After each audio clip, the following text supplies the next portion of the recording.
നമസ്കാരം. സമഗ്രയിലേക്ക് സ്വാഗതം.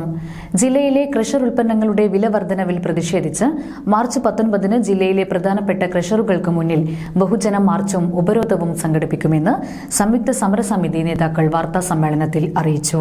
കണ്ണൂർ ജില്ലയിൽ ക്രഷർ ഉൽപ്പന്നങ്ങളുടെ വില വർധനവിൽ പ്രതിഷേധിച്ച് മാർച്ച് 19 ജില്ലയിലെ പ്രധാനപ്പെട്ട ക്രഷറുകളിലേക്ക് പ്രതിഷേധ മാർച്ചും ഉപരോധവും സംഘടിപ്പിക്കുമെന്ന് സംഘാടകർ അറിയിച്ചു.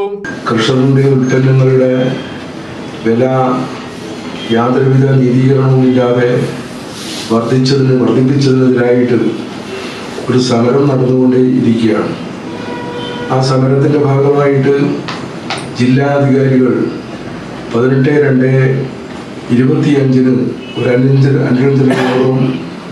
ജില്ലാ കേന്ദ്രത്തിനകത്ത് വിളിച്ചു ചേർത്തിട്ട് ഉണ്ടായിരുന്നു.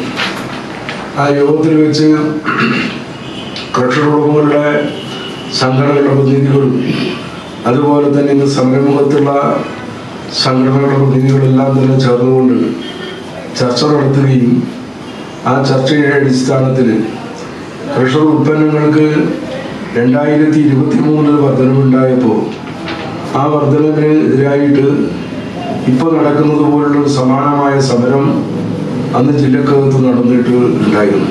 ADM വിളിച്ചു ചേർത്ത വില നിർണയ സമിതി തീരുമാനത്തിന് വിരുദ്ധമായി ഏകപക്ഷീയമായി ഉടമകൾ വില വർദ്ധിപ്പിച്ച് ഉപഭോക്താക്കളെ കൊള്ളയടിക്കുന്ന നടപടിയിൽ പ്രതിഷേധിച്ചാണ് പ്രതിഷേധങ്ങൾ സംഘടിപ്പിക്കുന്നതെന്ന് സംയുക്ത സമരസമിതി നേതാക്കളായ K മനോഹരൻ, T ശശി, T അശോകൻ, രമേശൻ മലബാർ, സജീവൻ പോള, അശോകൻ, MB ഗംഗാധരൻ എന്നിവർ കൂത്തുപറമ്പിൽ വാർത്താ സമ്മേളനത്തിൽ അറിയിച്ചു. സമഗ്ര ന്യൂസ്, കൂത്തുപറമ്പ.